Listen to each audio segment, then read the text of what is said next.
Ajaran Syekh Siti Jenar.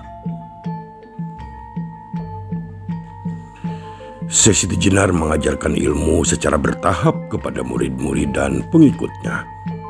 Terdapat 5 tahapan secara garis besar dari ajaran Syekh Siti Jenar, yaitu: pertama, asal-usul kehidupan. Kehidupan alam semesta dan isinya ini merupakan bentuk limpahan dari Hyang Widi.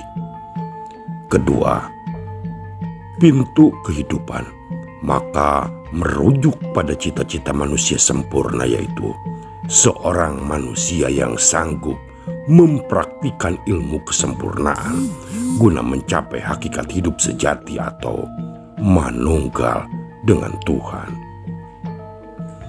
Ketiga, tempat manusia ketika sudah hidup kekal dan abadi, yaitu kehidupan setelah mati. Keempat, tempat alam kematian, yaitu tempat yang sedang dijalani oleh manusia sekarang ini. Menurut Syekh Siti Jenar, kehidupan di bumi ini tidak lain merupakan kematian. Kelima, yang maha luhur yang menjadikan bumi dan angkasa, yakni inti dari ajaran ini, terletak pada kesejatian manusia dalam memaknai Tuhan sebagai yang asali. Dalam ajaran tersebut, manusia harus dapat mengenal dirinya sendiri dan menyadari kemana arah tujuan hidupnya.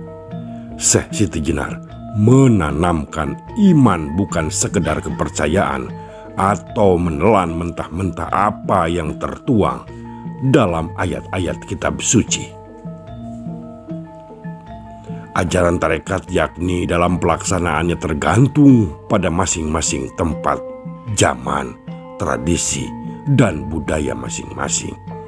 Syekh Siti Jenar melakukan tarekat dengan cara melihat dirinya sendiri atau jati diri, lalu melakukan pengendalian terhadap nafsu yang dapat ditempuh dengan meditasi atau berzikir atau kontemplasi. Ketika proses tersebut berhasil, maka Syekh Siti Jenar mendapatkan wahyu atau ilham, inspirasi spiritual dari Tuhan. Berdasarkan wahyu yang didapat tersebut, maka telah melahirkan pengetahuan baru dan perilaku yang berdasar pada keluhuran budi sebagai hasil dari komunikasi dengan Tuhan.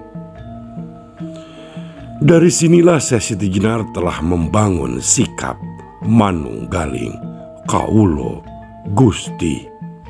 Ajaran marifat yang sejatinya adalah buah dari perjalanan seseorang kepada Tuhannya, di mana seseorang dapat mengenali Tuhan dan tahu akan segala sifat-sifat melalui buku dan guru, belum dikatakan sebagai tingkatan marifat.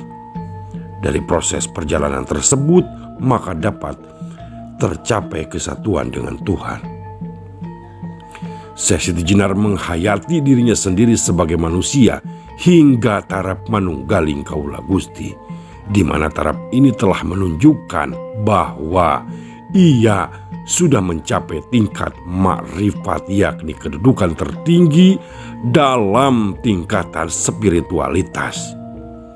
Hingga ajaran Syekh Siti Jenar manunggaling kaula Gusti sebagai puncak dalam kebertuhanan.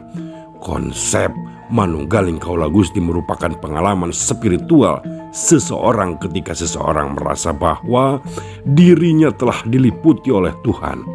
Konsep ini merupakan gubahan dari Tajali, di mana Tajali tersebut bersumber dari paham wahdatul wujud.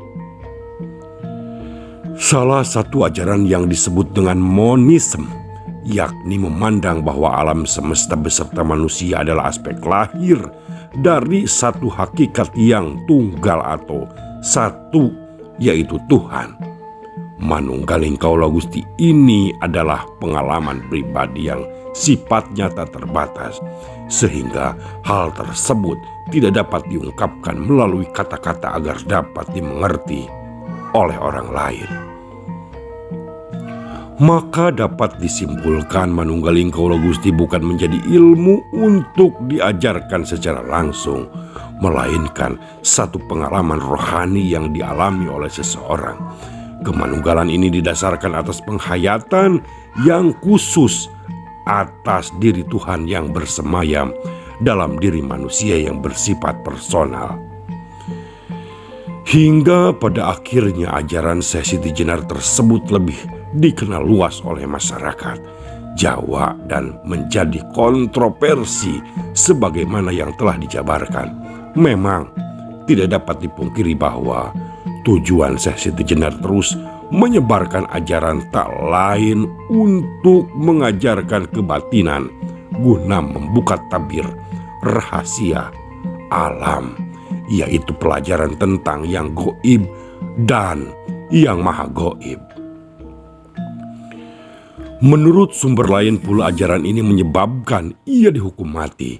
Di sisi lain, satu hal yang menjadi kekeliruan dalam masyarakat luas tentang Syekh Siti Jenar yang dihukum mati karena ajarannya yang sesat, melainkan karena pengaruh ajarannya dikhawatirkan dapat meresahkan beberapa kalangan dan dapat menjadikan multitafsir, terutama kerajaan Demak yang pada saat itu berkuasa di tengah Jawa, di mana setelah runtuhnya kepercayaan Hindu dan animisme lalu mulai beralih ke masyarakat Islam yang berdasarkan syariat Islam.